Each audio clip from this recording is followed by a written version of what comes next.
নিয়ে একটা পরামর্শ, জরুরি পরামর্শ, আপনার জানা আছে, খালি বললে চট করে মনে পড়ে যাবে।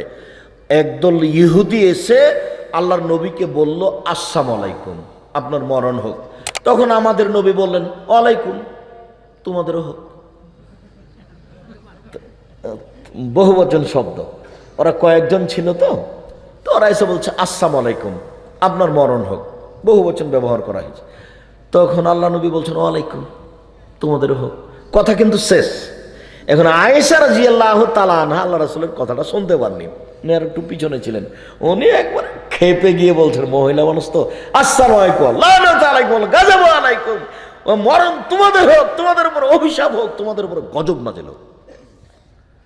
তখন আল্লাহ রাসূল বলছেন, আয়েশা আলাইকা বিরিফকে, নরম হও, নরম হও আয়েশা, নরম হও।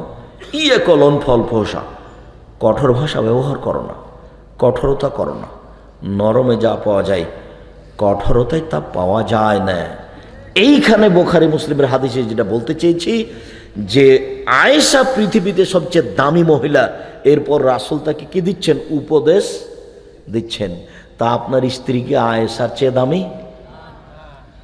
তা আপনি একটু মাঝে মধ্যে উপদেশ দিবেন না?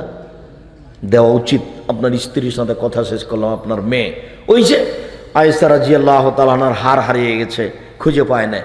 জনগণ আবু বকর সিদ্দিককে অভিযোগ করলো, কি ঘটনা ঘটেছে জানেন? কি হয়েছে? আরে আপনার মেয়ে আয়েশা তো হার হারিয়ে দিয়েছে, যেতে পারছি না, পানি নেই, অজু করতে পারি না, সালাত আদায় করতে পারি না। তাই নাকি?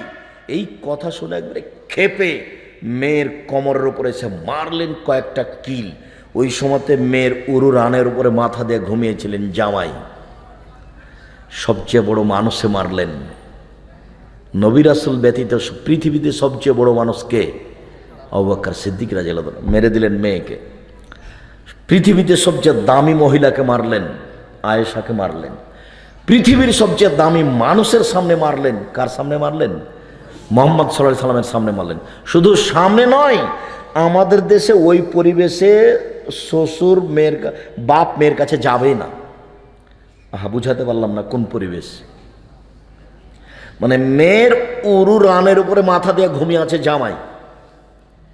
আমাদের দেশের বাপেরা এই জায়গাতে যাবে না, এখানে যদি একটু চোখে পড়ে তো এদিকে ঘুরে চলে যাবে।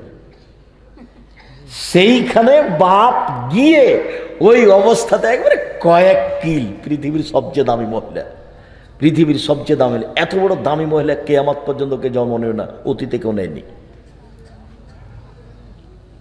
দিন দুপুরে মেরে দিলেন, খোলা মাঠে মারলেন, 1400 মানুষের সামনে মারলেন, হাত দিয়ে মারলেন, বিবাহদারী বেটিকে মারলেন, পূর্ণ যুবতী মেয়েকে মারলেন, জামাইয়ের সামনে মারলেন।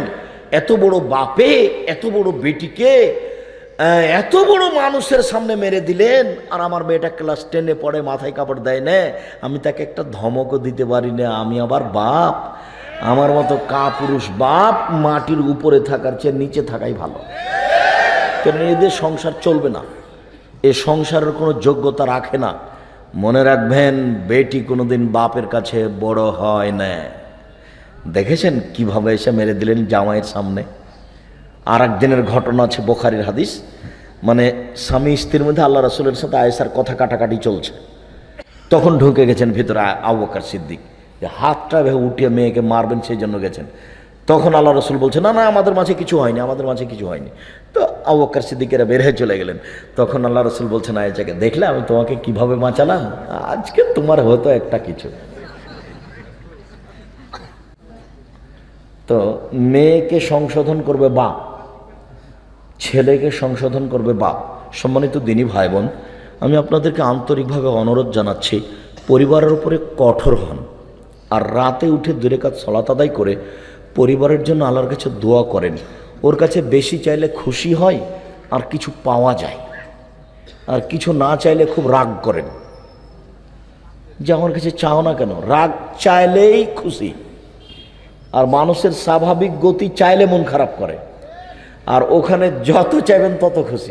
আর যদি চুপটি করে থাকেন তাহলে মন খারাপ করবে, বলে তোর কি হয়েছে, চাইছ না কেন।